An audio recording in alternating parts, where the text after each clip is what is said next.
Welcome to The Perfect Stool, Understanding Healing the Gut Microbiome. This is your host, Lindsay Parsons. And today I'll be speaking with Aleece Fosnight, a board-certified physician assistant specializing in sexual medicine, women's health, and urology.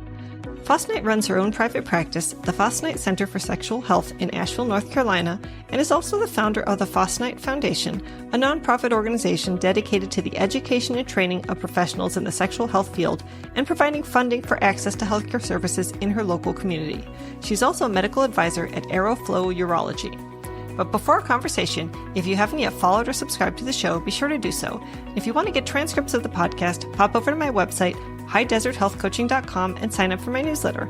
You'll also get my recently updated free e-booklet, Finding Your Root Cause Through Stool and Organic Acids Testing, when you sign up. And if you haven't yet done my quiz on which stool or functional medicine test would help you get to your root cause, you can find a link in the show notes and take that. Now on to the show.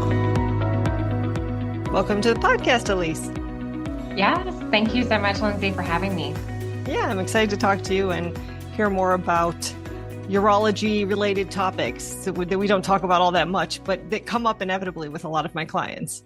Yes, absolutely. It's kind of funny, right? We all have bladders, and it's something that we do every single day, but we don't actually have a conversation about what that should look like. So, yeah. Yeah. Well, I see a decent number of people with gut health issues, obviously, but who also have something like interstitial cystitis, or they have frequent bladder infections or bladder pain, or they have trouble with high oxalate foods. So I'm wondering maybe if we could actually start by talking about what interstitial cystitis is and what other diagnoses might be overlooked when that might be the diagnosis, but in fact, it's not really, and how that might relate to gut health. Yeah, absolutely. So interstitial cystitis or bladder pain syndrome has been around for a really long time. And back 20 years ago, we really thought that it had a lot to do with the GAG layer, so the glycoaminoglycoside protein layer that helps to protect the lining of the bladder from urine, right? Urine is waste products that our body doesn't need anymore.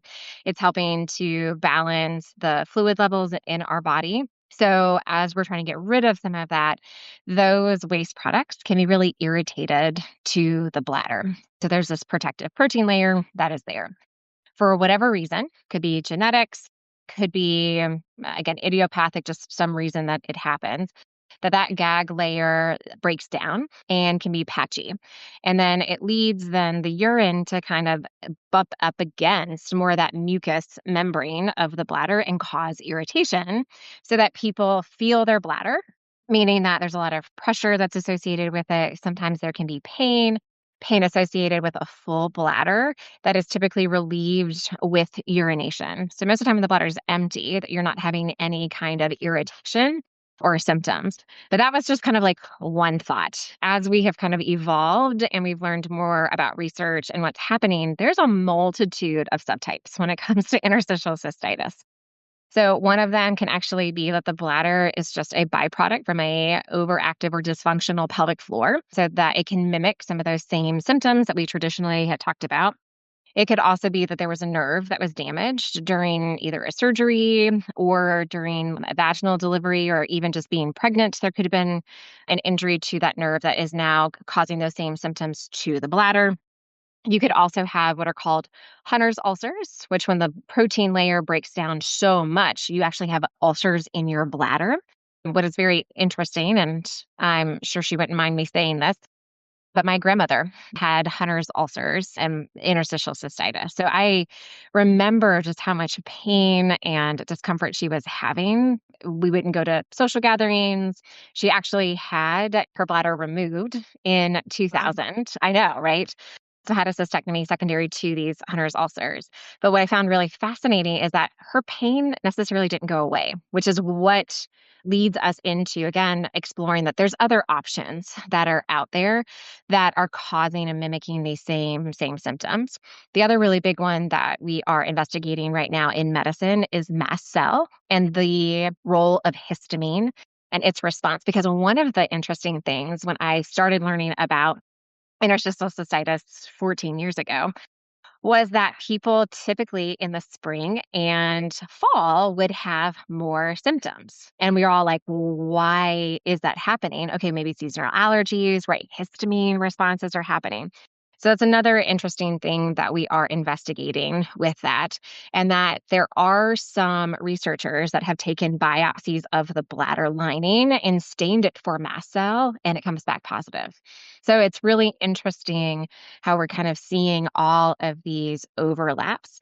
And then for individuals, right, we see interstitial cystitis more in our female identified populations, or assigned female at birth individuals, but we can see this for our assigned male at birth individuals too. And most of the time, they have been misdiagnosed with chronic prostatitis. And again, pelvic floor, a nerve that has gone, to the bladder could be causing this. It is very rare that we actually see the protein layer break down in those male identified individual patients. So they tend to not have Hunter's ulcers. Again, it's pretty rare for them to have that. But could they also have some sort of histamine reaction that's causing it directly to their bladder? Absolutely. So it is really multitude of symptoms that are associated with it. But again, where is the underlying factor coming from? And so oftentimes, like I said, the bladder is the kind of bystander that gets the brunt of the symptoms, and we feel it as if it's our bladder, but there can be so many other things that are going on. And having somebody who is willing as a provider to explore what those other options look like and really listen to what's happening with that patient and when their symptoms are worse, when they get better, it can really help to understand where the root cause of it. Because I'm a root cause girl. This ain't no band-aids, right? We're not just like trying to just bypass or abate the symptoms just by giving, okay, well, take some aloe vera and maybe that'll help. I really want to know why. Like, what is the reason that we're having this? Not only is that helpful for patients to understand and have more awareness of what's happening and why it's happening to their body, but then narrowing in on treatment options, that we're not just throwing spaghetti at a wall and hoping that something sticks. No, we want to be very purposeful when we are talking about different treatment modalities. Yeah. And my father recently underwent an operation for an attack of diverticulitis that turned into an abscess. Well, it turns out his bowel was all inflamed and there was pus and mucus and adhesions, and it was all attached to his bladder, which would explain why recurrent UTIs, frequent urination, all the kinds of things that come with that. And, who would have known if they hadn't gone in there? Exactly. Yeah, Yeah. absolutely. Yes. So you mentioned the mast cells and the histamines, which is interesting to me because I had this one client and she ordered the Microgen DX test, which does like the DNA sequencing of all the DNA bacteria and fungi in your bladder, and with recurrent UTIs and interstitial cystitis symptoms, and they found Klebsiella pneumoniae, which is a histamine producing bacteria, and Enterococcus faecalis. I don't know if that one is, but maybe you do. I'm not as familiar, but Klebsiella for sure. Yes. Yeah. So I'm wondering, number one, if this is a test that you commonly use and how common those bugs are in UTIs, and would they have been found on a regular urine culture? Gotcha. So the most common urinary tract infection is from E. coli. The next one is going to be almost like a tie between Klebsiella and Enterococcus. But again, it just really depends on that individual. And then Proteus is going to be kind of your next one down the road, and typically is associated with kidney stones when we see that, bladder stones or urinary tract stones that you typically see with that one. Klebsiella should be detected with your basic run-of-the-mill urine culture that is out there, but not all the time, especially if it is the beginning stages and you have somebody who's just very sensitive to the irritation of their bladder. So you may catch it at the very beginning and may not have enough of that bacteria to colonize and to grow out on that culture, so you could miss it. We know that there is something called a biofilm that is there too, that is secondary to a variety of things. Again, can be just that person. It can be because of recurrent infections where now that's almost like the body is trying to protect itself and build up this biofilm, but it's real sticky. So that bacteria, how I look at it is it's kind of hiding in these little nooks and crannies. And so even when you urinate or give us a sample, we're not necessarily getting that one little piece that is in there. So yes, and Microgen X is one of the ones that I use quite frequently, especially when I have folks who have had these recurrent urinary tract infections and again has just been pacified with here's another antibiotic prescription. we got to really figure out like what's going on with your symptoms and why. And so that Microgen X, and I don't have any ties to that company, but I do find that it can be really helpful in finding answers for that individual.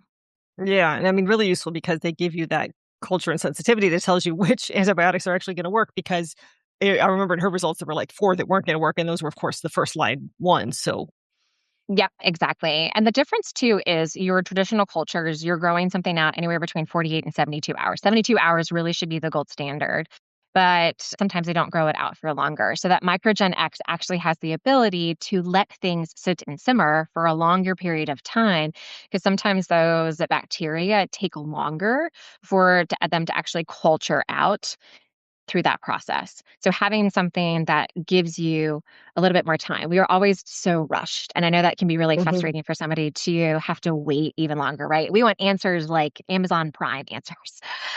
But we can't rush what is happening to that bacteria that is in that bladder. So having that option to send it off, it's and I'm gonna say it sucks because insurance doesn't cover it. You have to pay for it out of pocket. So it really is sometimes unfortunate that it can't be accessible to everybody. Now you can use your FSA or HSA to be able to purchase that, and you might be able to send that bill over to your insurance, but we can't guarantee that it's going to get covered. Yeah, but you can order it yourself too, that's the nice Yeah. thing. So you don't have to have a doctor order it, so if you're just kind of at the end of your line and nobody's helping you out, it's out there. And they have I know they have the one that's like the combo, the vaginal/urine slash urine one, and it's only like, I don't know, 20 or $40 more or something to get that extra, and I'm just like, might as well do them both at the same time, right?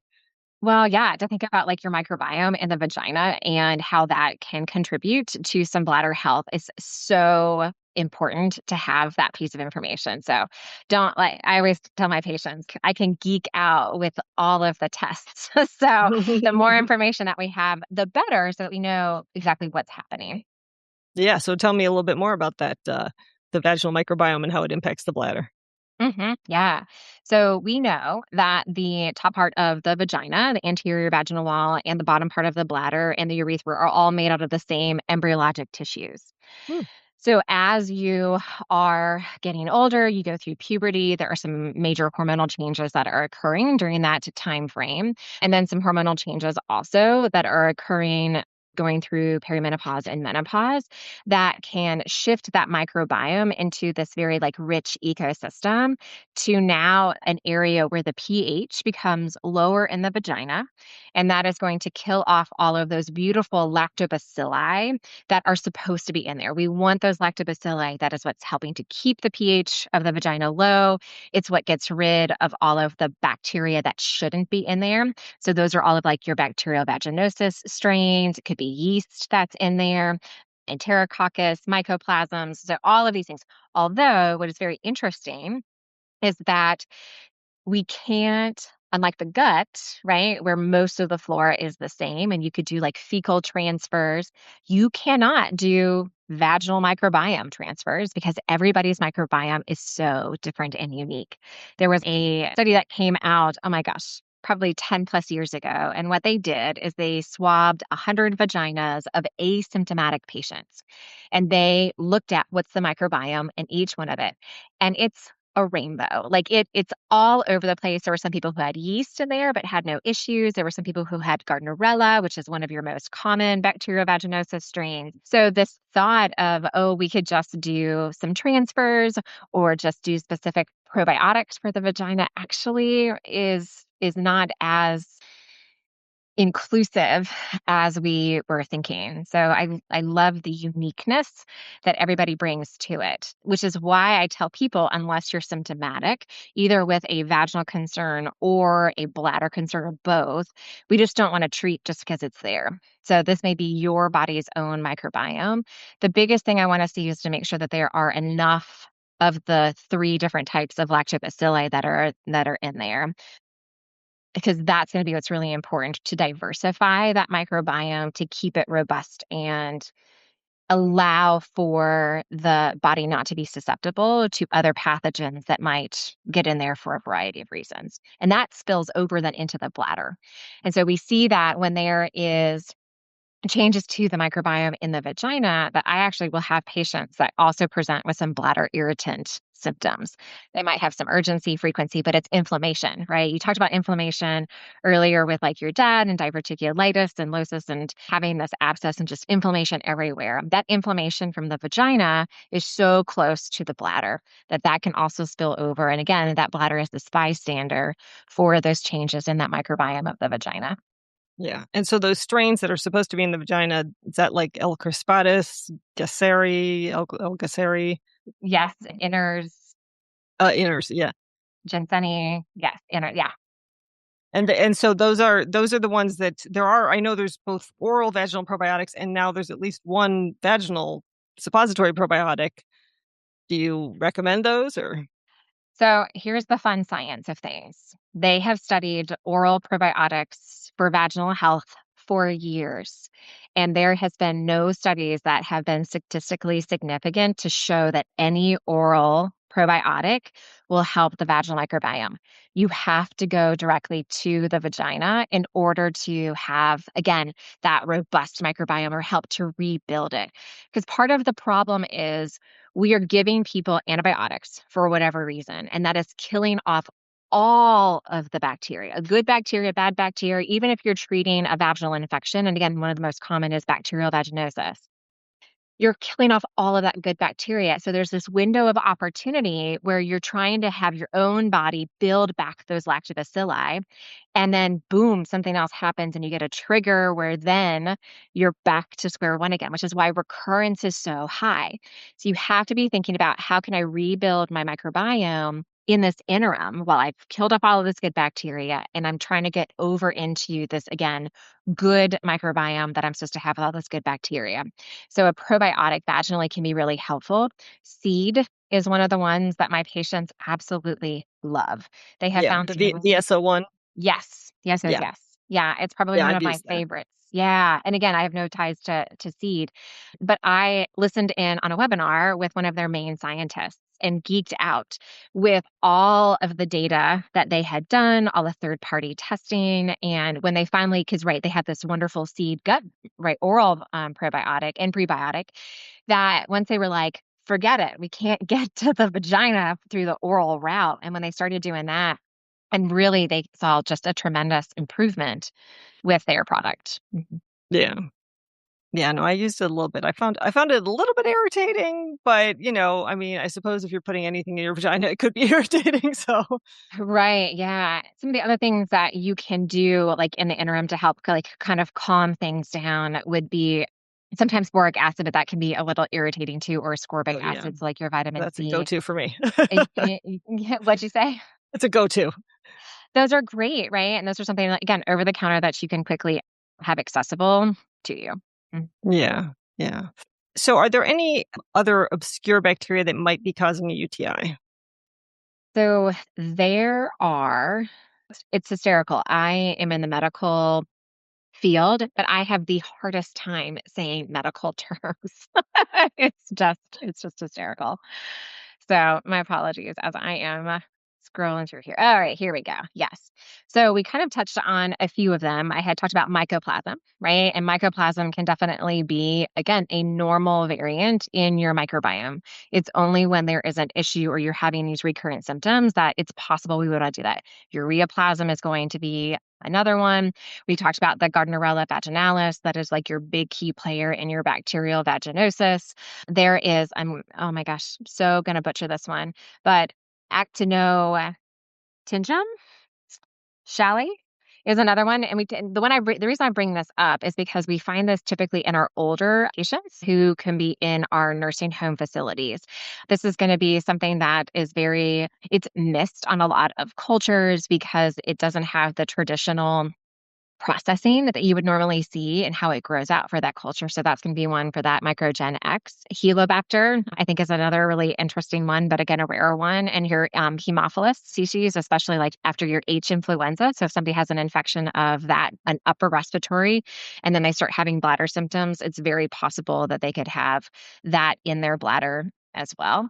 The other things that we don't necessarily think about, but yeast can also get into the bladder. And then aspergillus is another one, but that typically is going to be for your immunocompromised individuals. So again, something else to think about there as well. But those are our big ones. There is one corny, oh, I see again, it's like I can see the word, but can't ever say it. But it's the corneum bacterium urulatum, I think is how you say it. And again, that one has a very strong ammonia odor that goes along with it. Mm. So again, if we're thinking about odor, right, our urine's naturally going to have a little bit of that ammonia. It's one of those waste products that we are urinating out. But if it is very strong or the person in the stall next to you can smell it, then there may be something going on. Because we also have to think about as we get older, our immune system isn't as robust as it once was. So you're not going to always have those typical symptoms of a urinary tract infection. So urgency, frequency, burning with urination. And it could just be the odor or the cloudiness of the urine that you may notice. So being able to talk to your provider, because I'm a big prevention girl. We don't want you to keep getting hit after hit with these urinary tract infections. We want to prevent it in the first place. Hey, this is Lindsay here, just letting you know that if you're tired of dealing with digestive issues like bloating, indigestion, soft stool, diarrhea, constipation, reflux, IBS, IBD, or the numerous health conditions that come about when your gut is off, like brain fog, weight gain, UTIs, fatigue, mental health issues, or complex conditions like fibromyalgia and ME/CFS, that's my specialty. With my 3 or 5 session gut health coaching packages, we'll discuss different stool and functional medicine tests to find out the root cause of your symptoms. I'll interpret the results and provide clear explanations, empowering you to make informed choices for your gut and overall health. And together, we'll develop a customized action plan based on your test results so you can find relief and regain your health and vitality. I come from a functional medicine perspective, trying to incorporate the latest peer-reviewed research and educating you on protocols used by functional medicine practitioners, but devoting lots of time and support to my clients the way a doctor simply can't. If you're interested in a 3 or 5 session coaching package, you can sign up for a complimentary 30-minute breakthrough session. Or if you can only afford one appointment at a time, you can book an initial 60-minute consultation. Links for those are in the show notes. Now back to the show. Yeah, no, I have a friend whose mother died from a UTI. So yeah, watch your urine, older people. Like you may not feel the UTI. Yeah. Yeah, exactly. And then we don't talk also about the mental health and cognitive changes that occur when you have a urinary tract infection. And you never get that level back after you have a urinary tract infection and it's treated. So it's not like, oh, it's just an infection, just give them antibiotics. No, we don't realize that that individual is getting a hit on their cognitive function every time they have a urinary tract infection, right? A lot of our older patients get confused, right, with a urinary tract infection. And so that's another reason to prevent urinary tract infections in the first place. So you're saying that after the UTI is healed, they don't recover the Yeah, cognitive function they lost? correct. Not back to 100%. Wow. Yeah. And if you're getting hit after hit, then that is also layering in that their cognitive function is having a harder time, again, recovering every single time. So Yeah. this again, we see this the majority of our older patients. Yeah. And there's a lot of potential reasons for that is they were prolonged in treatment. You know, they didn't get treatment right away for it. And or again, their immune system is more susceptible that it is getting either into their bloodstream, where again, that's getting up into their brain. So when they're becoming septic or having upper tract infections, again, is another reason we worry. Mm. And is there a certain number of UTIs, say, per year where somebody should be seeing more of a specialist and not just going to their GP or family doctor and just getting antibiotics each time? Yeah. So I usually tell people, right, one time, okay, let's figure out maybe there's a culprit or a reason that happened. Twice, and twice happening within a short amount of time frame. I mean, within 3 or 4 months, if you're having a second one, I'm starting to start thinking about maybe we should be talking to a urology specialist. If Mhm. you have 3 or more urinary tract infections in a year, and so even within 6 months, if somebody's got 3 urinary tract infections, it's an automatic referral over to a urology provider. That is what should be happening because we need to figure out what's going on. So 3 or more, or even if you are seeing blood in your urine, like visually seeing blood in your urine, that one also should be an automatic referral over to a urologist to have a further evaluation. Yeah. Okay. So if somebody does have Klebsiella pneumoniae on a stool test and recurrent UTIs, is it reasonable to suspect that their UTI issue is probably caused by Klebsiella pneumoniae? Probably.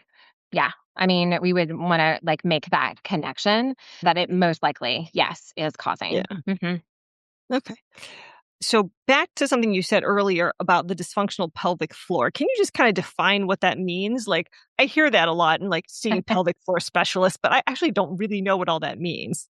Yeah, gotcha. So everybody has a basin of muscles in their pelvis, and it attaches from the pubic bone, wraps around the urethra for folks, the vagina for people who have a vagina. They wrap around the prostate for people who have prostates, and then wrap around the rectum and attach to the coccyx or butt bone in the back, and then fans out to the sides to the hips to support all of those pelvic organs. But it is also very much a part of your core, so it is helping to stabilize the hips. It's helping you to walk. It's helping you to, again, urinate or not urinate, right? So it's wrapping around that urethra, supporting the bladder, wrapping around the rectum. So it's relaxing whenever you are defecating, having a bowel movement. And then for any kind of, penetration vaginally, if it's receptive penetration, it's part of your sexual function also.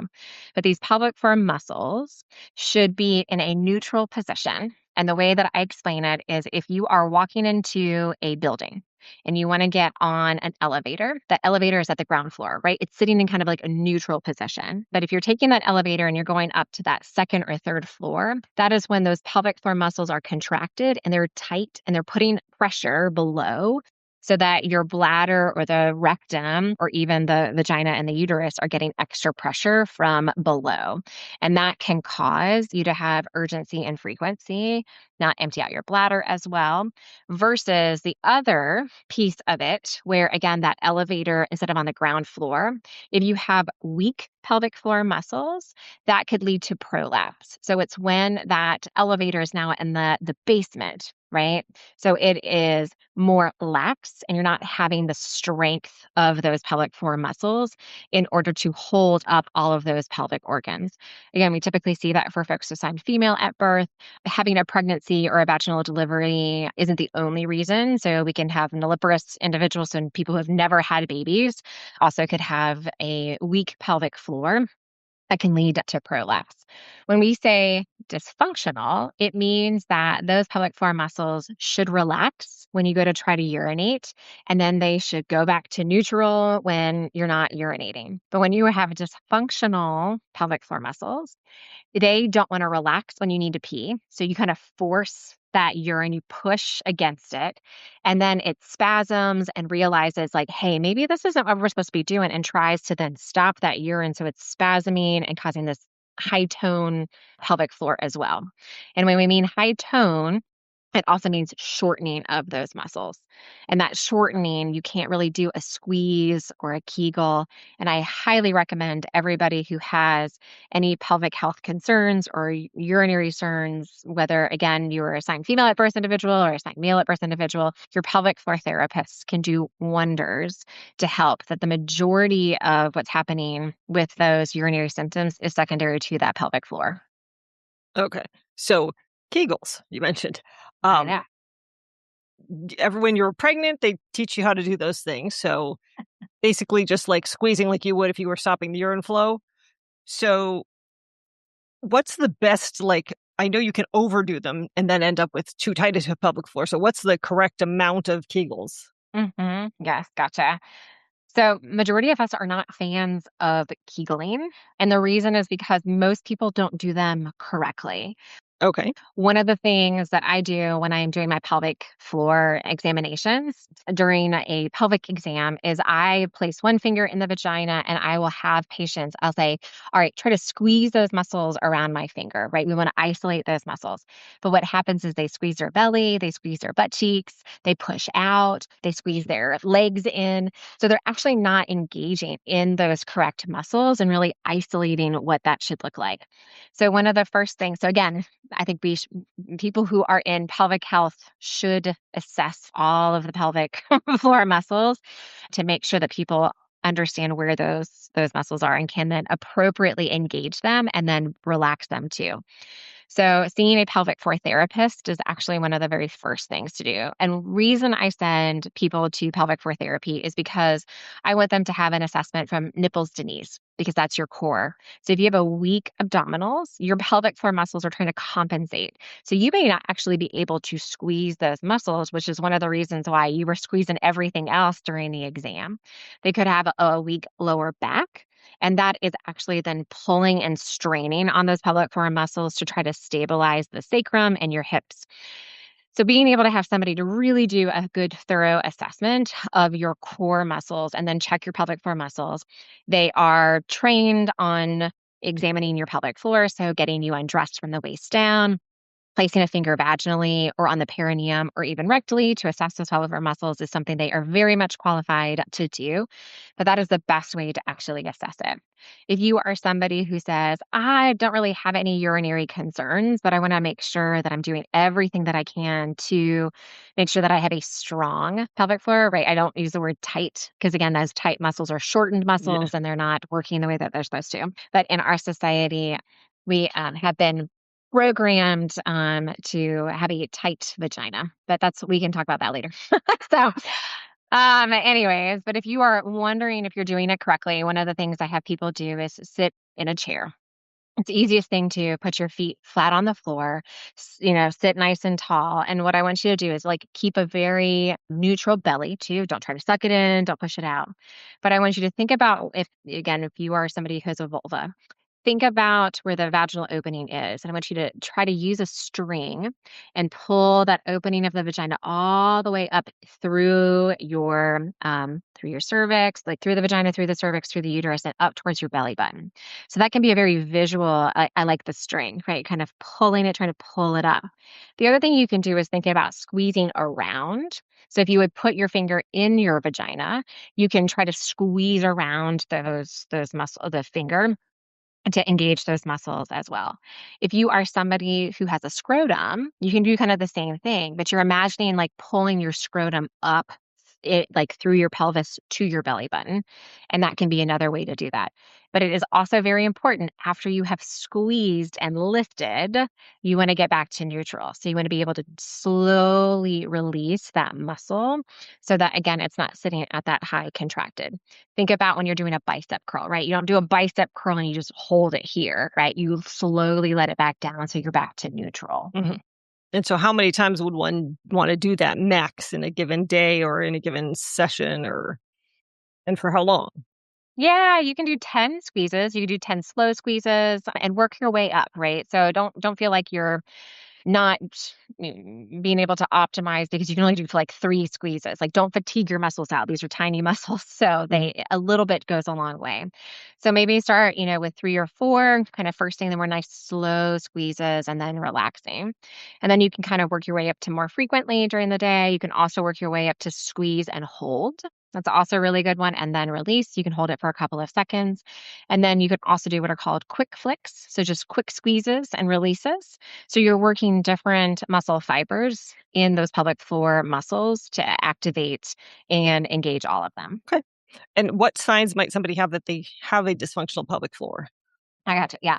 So urinary concerns, difficulty with inserting like a tampon or insertive sexual activity, difficulty with bowel movements, straining for bowel movements. Those would be the ones that I would recommend the most. Most insurances don't require you to have a referral to a pelvic floor therapist. So you can always call them up and see if they take your insurance and if you could go ahead and schedule an appointment.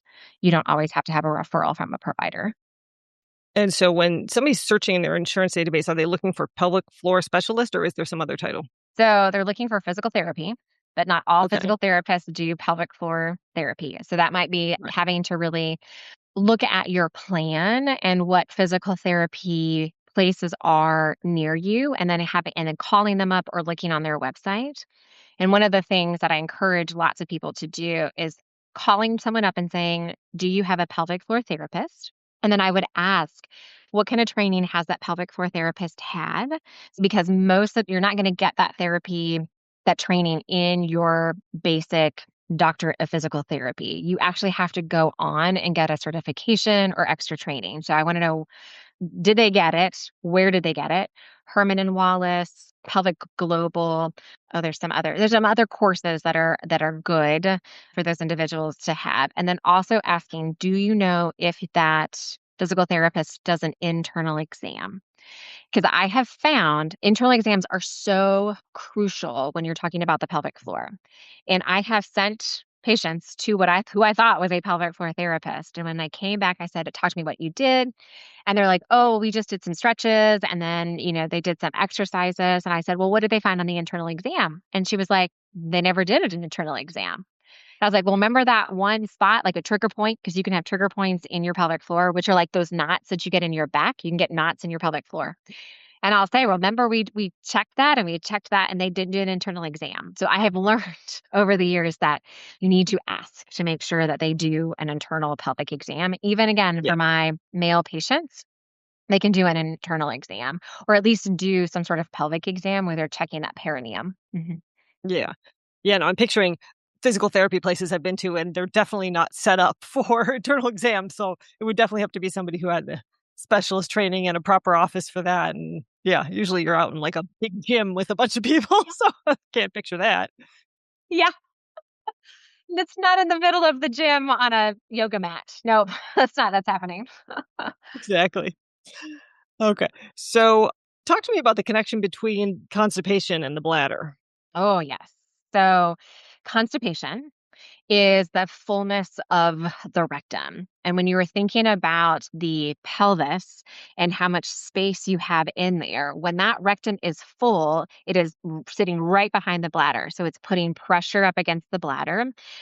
And so the bladder can't fill as much as it would like to. So you might feel more urgency, more frequency to go to the bathroom, maybe less volume every time that you go to the bathroom. The one thing, one of my patients said it very eloquently, and she's a realtor. So she said, "So my stool is taking up more real estate than what my pelvis can hold." So yes, you're not actually getting as much room for that bladder. Okay. And so are there good foods that help both the bowel and the bladder function? So fiber, right? Because in order to have good bladder function, you want to have good bowel function. So, what that means is, again, fiber intake and avoiding constipation. You actually want to be hydrated as much as you can. And that sounds maybe a little counterintuitive in order to drink more water, but you're going to the bathroom more frequently. But again, that water is helping to soften the stool and it's also helping to dilute your urine. So it's not causing as much irritation. I love berries, can be a great one. Those are your antioxidants. Most of the time, those are low histamine, low oxalate options too. Some of your beans or lentils could be good also for fiber intake and typically are a little bit safer for the bladder. When we start talking about foods, and I'm sure that you talk about this for the gut and like FODMAPs and figuring out what your triggers are. There can be some common bladder irritants that we see, like your citrus, spicy foods, caffeine, alcohol, carbonation. But sometimes it doesn't always bother individuals when you're starting to get into the nitty gritties of the foods. I have a patient, for instance, who can eat tomatoes just fine, but ketchup causes the irritation. Now, we think that there can be some of the additives that are in like ketchup, but that it was just ones that we think about. But most of the time we talk about, especially for interstitial cystitis or people who have overactive bladder, thinking about those bladder irritants can be a little tricky too. But finding what works the best for you typically is where we're going. But any of those high fiber foods and hydrating foods would be good. Okay. Struggling with gut issues like bloating, gas, diarrhea, or incomplete evacuation, but haven't gotten testing or a diagnosis like SIBO, IBS, IBD, or Candida yet? My latest supplement, serum bovine immunoglobulin, or SBI powder, might be exactly what you need. In a randomized, double-blind, placebo-controlled study of adults with IBSD, a daily 5-gram dose significantly improved GI symptoms, including loose and hard stools, flatulence, and incomplete evacuation.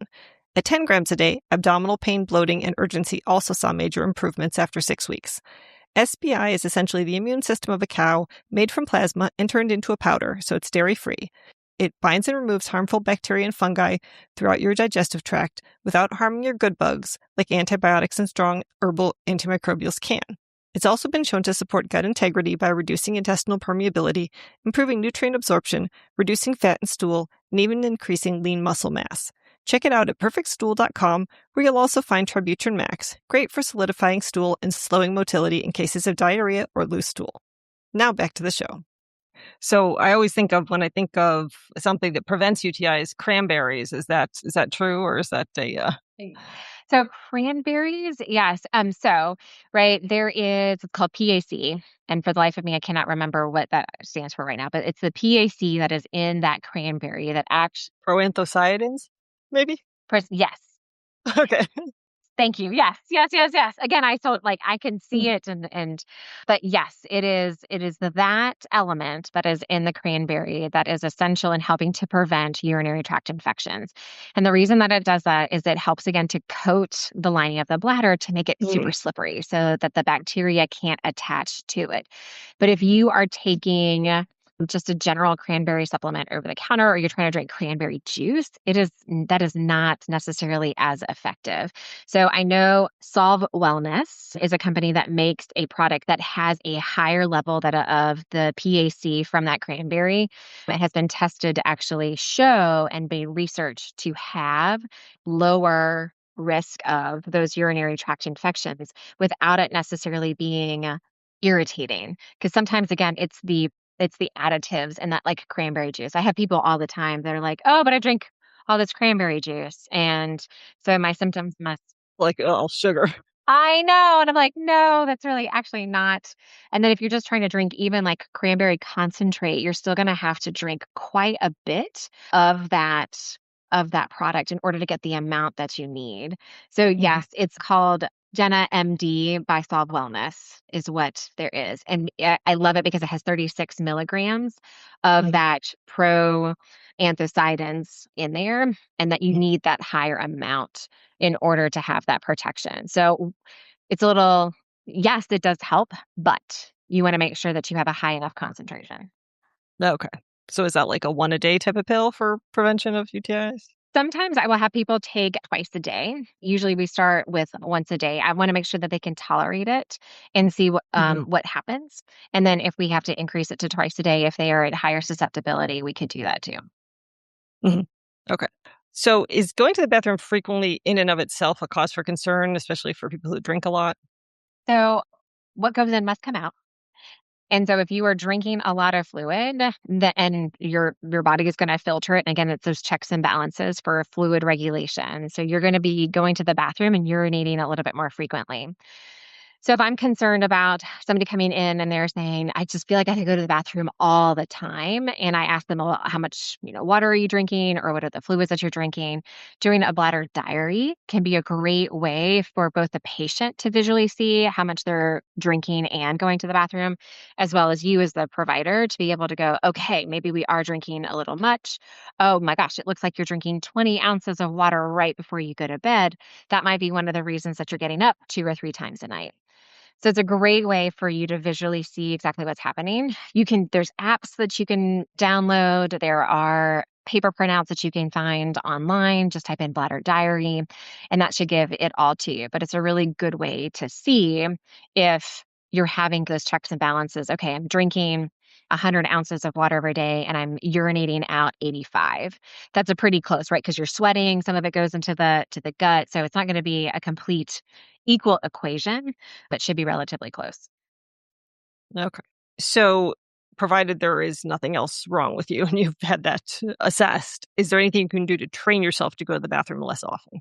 Bladder training is a great way to do that, meaning that if you just went to the bathroom 30 minutes ago and you are feeling the urge to go to the bathroom, you're like, "I just went. I haven't drank a whole lot of fluids. I know that I don't have to go." One of the things that you can do is distract yourself and say, "Okay, I'm going to give myself 5 minutes. If I still feel like I have to go to the bathroom after 5 minutes, then I'll go to the bathroom. But I'm going to try to distract myself, do something, and see if that feeling goes away." So, kind of that distractibility can be helpful in delaying you going. On average, every 2 to 3 hours is the frequency that somebody should be going to the bathroom if they are hydrated. You could even get by with like 1.5, 90 minutes to 2 hours if you have somebody who's pretty well hydrated.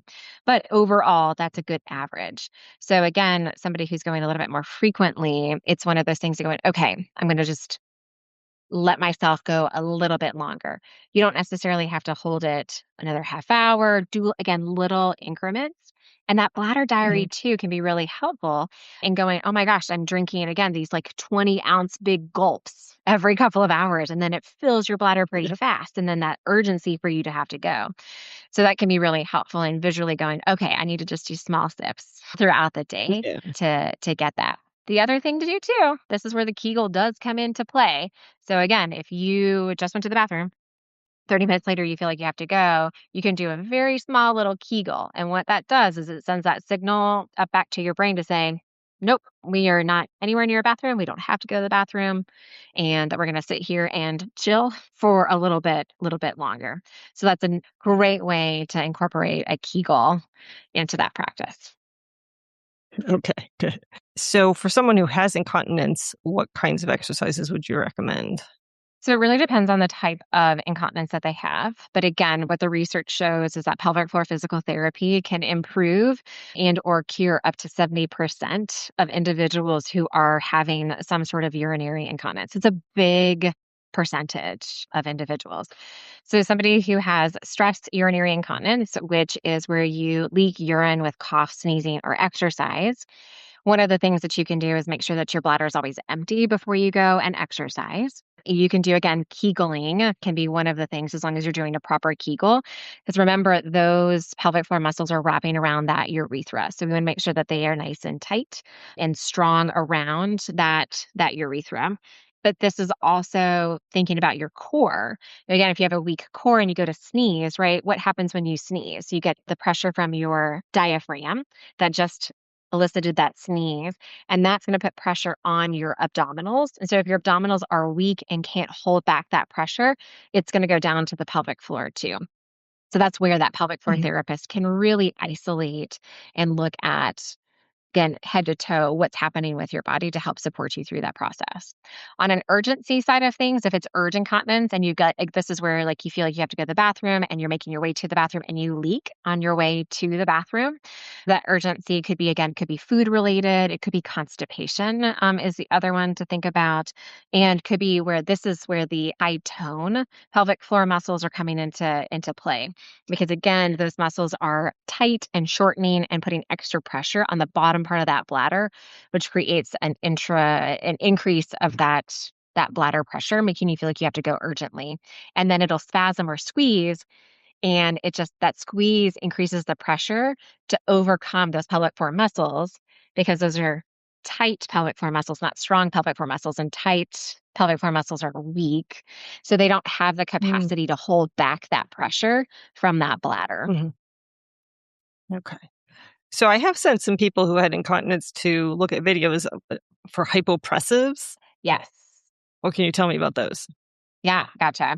I want to make sure that I am understanding what you're talking about. Are you talking about with the diaphragm and the type of breathing? Yes. Yeah, like you let out all your breath and then you Yes. pull upwards. Yeah. Right. Yes. Because what you're trying to do is kind of essentially is allowing your abdominal pressure to pull up those pelvic floor muscles to help strengthen them. Again, I would want people to do that under the guidance of a pelvic floor therapist or under a provider to make sure that there wouldn't be any other reason that they wouldn't want to do that. Again, these high tone pelvic floor muscles. And I will tell you, the majority of people have high tone pelvic floors. It really isn't a weak pelvic floor. So, again, making sure for prolapse, absolutely for those weak pelvic floor muscles, there has been some data that has supported the hyperoppressive therapies and being able to help to decrease even by 1 grade of prolapse. Okay, cool. Yeah. I have friends who have or have had an issue with getting a UTI pretty much every time they have sex. So is there anything you can do about this other than prophylactic antibiotics when you're having sex? Yes. So, thinking about one of the first things I ask is, are you using any lubricant? is going to be the biggest. Is the lubricants can cause inflammation. So that's going to be the biggest one. I'm going to ask about types of practices before and after. Are they urinating before? Are they urinating afterwards? We have to remember that the anatomy makes, again, assigned female at birth individuals a little bit more susceptible because that urethra is right there and it's shorter. So it's easy for that bacteria to get in there. Making sure that they're drinking plenty of fluids before and after can be really helpful. You can use a, warm washcloth to help wipe away any of that bacteria afterwards. Also thinking about the duration of sexual activity. So sometimes the longer that sexual activity goes on, the more bacteria can get in there. And then we continually to talk about kind of that female partner. But again, if this is a partner who has a partner with a penis, a lot of times are they circumcised? Are they intact? That can definitely cause more bacteria to get in or in around that urethra. I'm also asking about condom use. So sometimes just the ejaculation can cause an imbalance to that pH. And remember, if there's a change in the vagina, there can be a change in the bladder. So having those conversations. So we're really just trying to nitty gritty this and to really come up with what is exactly happening for you with this. This would be also where that cranberry supplement that I said with that PAC can be a really great option for those individuals that are getting these recurrent among sexual activity. If this is they're using a toy, I want to make sure how often are you washing that sexual aid or toy? I would hope every time they use it. They better be doing that. I know it, but you would be surprised of how many people just throw it back into the drawer and don't ever wash it. So, that's one of those big things that we kind of want to think about. And then, that would be if we're still struggling with recurrent urinary tract infections after sexual activity, we're going to start really investigating, is this some sort of partner swap? This is where that Gen X comes into play. Is there some sort of mycoplasm, ureaplasm that y'all keep passing back and forth to one another? And that's causing this. Is it that Klebsiella? Do you have a biofilm? That's where we start going down that path of why is this happening? Oh, okay. And is this a scenario where then you need to test the man as well? Presumably, yeah. Okay. Yeah. Got it. So what happens to the pelvic floor in menopause? Oh my. So in menopause, we have a shift of the hormones that are there in the pelvis. We have to remember that the two big hormones that I think about are both estradiol and testosterone. Everybody has testosterone, and testosterone is really important for lean muscle mass.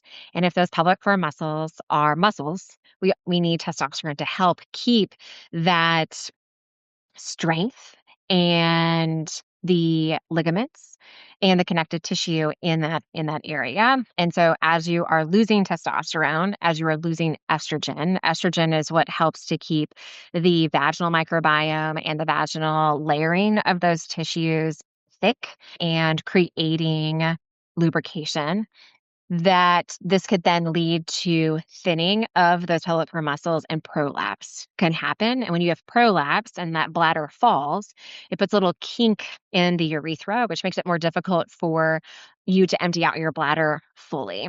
That could also mean that there is a little bit more urgency as those pelvic floor muscles are not as strong. I always think about a trampoline, kind of what I feel like and then you get up and move, and it doesn't have the support or the structure anymore for that. So doing some local hormone therapy can be really helpful. We also have what we call the genitourinary syndrome of menopause, which is again, those hormonal changes that are happening both to the vulvovaginal systems and that lower urinary tract. Again, it's that embryologic tissue, right, that they share, that you're having both that. And you have estrogen and testosterone receptors in the bladder. So it is not uncommon for people as they're going through the menopause transition to have changes in their urinary function, urgency, frequency, even burning with urination. And then we have a ton of research out there that shows the connection between loss of hormones in the genital urinary tissues and recurrent urinary tract infections. And there are a ton of research out there that shows that local vaginal estrogen cream can reduce those urinary tract infections by over 50%. Like, it's uncanny of how common and how an easy a fix this is. I think that was one of the very first things that I remember learning coming into the urology practice like I said, 14 years ago, was these recurrent urinary tract infections. And the urologist that I was working at the time, he was like, well, just give them vaginal estrogen. Like, that's like, and this is why, and this is what you do. And it's still one of those things that sticks out in my mind, is that Mhm. you should be able to use it. And we have a wonderful new guideline that just came out from the American Urology Association, specifically on genital urinary syndrome and menopause, and that 99% of people are candidates for local vaginal estrogen therapy. So we don't Mhm. have the scary things when it comes to breast cancer or other kind of gynecological cancers that are out there. Very little, if any, of that estrogen spills over into the system. Obviously, talk to your healthcare provider and your oncologist to make sure that it's an appropriate option for you. But this Mhm. saves lives, right? You talk about your, Yeah, friend's mother yeah. died from a urinary tract infection. So vaginal estrogen can save lives by preventing a urinary tract infection. Yeah. Well, so I just took a hormone zoomer test and got my results back. I looked at them yesterday. And it also tests chemicals that may be causing, estrogen mimicking chemicals Yes. and hormone disrupting chemicals. And one of them that was elevated for me was parabens. Mhm. And I dug through all my products that I Yes. use and then came down to the estrogen cream. And I haven't actually looked at the bottle, but seems like the standard ones you get from the doctor have these chemicals in them in a highly absorptive surface that what are the alternatives? Compounded? Yes. Yeah. Yeah. And or one of my favorite options is actually not even vaginal estrogen, is actually vaginal DHEA. So there's a product Mm. called Prasterone. The brand name is Intrarosa, and they are vaginal suppositories that are made. There's two ingredients in there. It's a yam base, which is awesome. And my understanding, but please double check me on this, is that there aren't any parabens in this product. And then the DHEA. So DHEA is the precursor to testosterone and estrogen. We have testosterone receptors in three key areas, at least in the vagina. So the clitoris, the vaginal opening, and then that top part of that vaginal canal, which shares again that same embryologic tissue with the bladder. And so by using the DHEA, not only are you flooding the estrogen receptors, but you're flooding those testosterone ones too. And that can be really important for somebody who's having difficulty maybe with arousal during sexual activity, or they're having difficulty reaching orgasm, or they're having pain at their vaginal opening during penetrative sexual activity. Those are all, again, rich with more testosterone receptors than estrogen ones. And if you look at how those steroids are made in your body, they want to go downhill, right? So they start at DHEA, then testosterone, and then estrogen. So it's very hard for estrogen to go back to testosterone. So just by applying estrogen cream, it's hard to get that testosterone. So one of my favorite, and you can ask my patients and my whole team here, I love progesterone for that reason, is because you're getting so much more robust stimulation to all of those receptors. Now, DHEA does not have the same data set points that estrogen does in terms of preventing those urinary tract infections. So we can't necessarily say that that's the case. But if it turns into estrogen, and we know that estrogen locally helps to prevent urinary tract infections, you could kind of make that correlation, but we don't have the data just yet. And is that over the counter? I wish it was, but it's a prescription.